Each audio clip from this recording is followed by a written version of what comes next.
மதியம் லஞ்சுக்கு chicken gravy தான் ரெடி பண்ணியிருந்தேன். இந்த கிரேவி பிகினர்ஸ் கூட ரொம்ப ஈஸியாக ரொம்ப குயிக்காக ரெடி பண்ணிடலாம். மசாலாலாம் கூட அரைச்சி செய்யணும்னு அவசியமே இல்லை. வீட்டில் இருக்க மசாலாவே வச்சு ரொம்ப ஈஸியாக ரொம்ப டேஸ்ட்டாக செஞ்சு முடிச்சிடலாம். இது இட்லி, தோசை, சப்பாத்தி, சாதம் எல்லாத்துக்குமே சூப்பரான ஒரு சைட் டிஷ்ஷாக இருக்கும். நீங்கள் நம்ம சேனல் புதுசுனா மறக்காம நம்மளோட சேனலை சப்ஸ்கிரைப் பண்ணிருங்க. வாங்க கிரேவி எப்படி பண்ணுறதுன்னு பார்க்கலாம். ஒரு பேனில் 3 ஸ்பூன் அளவுக்கு எண்ணெய் சேர்த்துட்டு பட்டை, கிராம்பு, கல்பாசி பூ நல்லா பொரிஞ்சதுக்கு அப்புறமா 3 பெரிய வெங்காயம் நல்லா பொடியாக கட் பண்ணி சேர்த்துக்கோங்க. ஒரு கொத்து கருவேப்பிலையும் சேர்த்து நல்லா வதக்கி விட்டுக்கலாம். 2 ஸ்பூன் அளவுக்கு இஞ்சி பூண்டு பேஸ்ட் சேர்த்துட்டு வெங்காயம் நல்லா கலர் சேஞ்ச் ஆகுற வரைக்கும் நல்லா வதக்கிக்கணும். உப்பு சேர்த்துக்கோங்க, சீக்கிரமா வதங்கிடும். 2 தக்காளி நல்லா பொடியாக கட் பண்ணி சேர்த்துட்டு அதையுமே நல்லா வதக்கி எடுத்துக்கலாம். 1/4 ஸ்பூன் மஞ்சள் தூள் சேர்த்துட்டு நல்லா கலந்து விட்டுக்கோங்க. வெங்காயம் தக்காளி எந்த அளவுக்கு எண்ணெயிலே வதங்குதோ அந்த அளவுக்கு கிரேவி சும்மா டேஸ்டா இருக்கும். வெங்காயம் தக்காளி 10 நிமிஷம் எண்ணெயிலே நல்லா வதங்கிருச்சு. வாஷ் பண்ணி வச்சிருக்க 3/4 கிலோ சிக்கனும் சேர்த்துட்டு நல்லா கலந்து விட்டுட்டு ஒரு 5 நிமிஷம் அப்படியே மூடி வச்சிடலாம். 5 நிமிஷத்துக்கு அப்புறமா சிக்கன் நல்லா தண்ணி விட்டுருக்கோம்.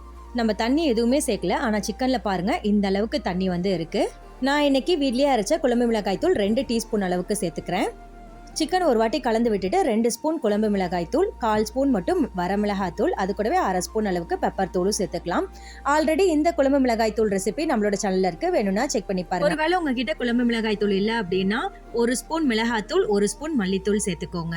மிளகாய் தூள் நல்லா சேர்த்து கலந்து விட்டுட்டு ஒரு 10 நிமிஷத்துக்கு அப்படியே மூடி வச்சிடலாம். 10 நிமிஷத்துக்கு அப்புறமா நல்லா எண்ணெய் பிரிஞ்சு சூப்பரா கிரேவி ரெடி ஆயிருக்கு. இதுலயே சிக்கன் பாத்தீங்கன்னா ஒரு 50% நல்லாவே வெந்துடும். ஓரளவுக்கு நல்லா கிளறி விட்டுறலாம். ஒரு 5 நிமிஷத்துக்கு அப்புறமா நல்லா எண்ணெய் பிரிஞ்சு வந்துருச்சு. இந்த ஸ்டேஜில் 2 டம்ளர் அளவுக்கு தண்ணி சேர்த்துக்கலாம். நான் இன்னைக்கு ஒரு திக்கான கிரேவியாக தான் ரெடி பண்ண போகிறேன், அதனால தண்ணி கம்மியாக தான் சேர்க்குறேன். ஒரு வேளை நீங்கள் குழம்பா வேணும்னா தண்ணி இன்னும் கொஞ்சம் அதிகமாக சேர்த்துக்கோங்க. தண்ணி சேர்த்துட்டு சிக்கன் வேகிற வரைக்கும் சிம்மிலே வச்சு மூடி வச்சு வேக வச்சிடலாம். சிக்கன் நல்லா வெந்ததுக்கு அப்புறமா ஒரு 1/4 ஸ்பூன் மட்டும் கரம் மசாலா தூள் ஆட் பண்ணிக்கோங்க. ஒரு வாட்டி நல்லா கலந்து விட்டுட்டு மேலே கொத்தமல்லி தலை தூவிட்டு அப்படியே அடுப்பை ஆஃப் பண்ணிடுங்க. இது அப்படியே ஒரு 10 நிமிஷத்துக்கு மூடி வச்சு அப்படியே விட்டுருங்க. 10 நிமிஷத்துக்கு அப்புறம் பார்த்தீங்கன்னா திக்கான சூப்பரான ஒரு கிரேவி ரெடியாக இருக்கும். கண்டிப்பாக ட்ரை பண்ணி பார்த்துட்டு எப்படி இருந்தது மறக்காம கமெண்ட்ல சொல்லுங்க. நீங்கள் நம்ம சேனல் புதுசுனா மறக்காம நம்மளோட சேனலை சப்ஸ்கிரைப் பண்ணிருங்க. வீடியோ பிடிச்சிருந்தா லைக் பண்ணிட்டு ஃப்ரெண்ட்ஸ் அண்ட் ஃபேமிலிக்கும் ஷேர் பண்ணிருங்க.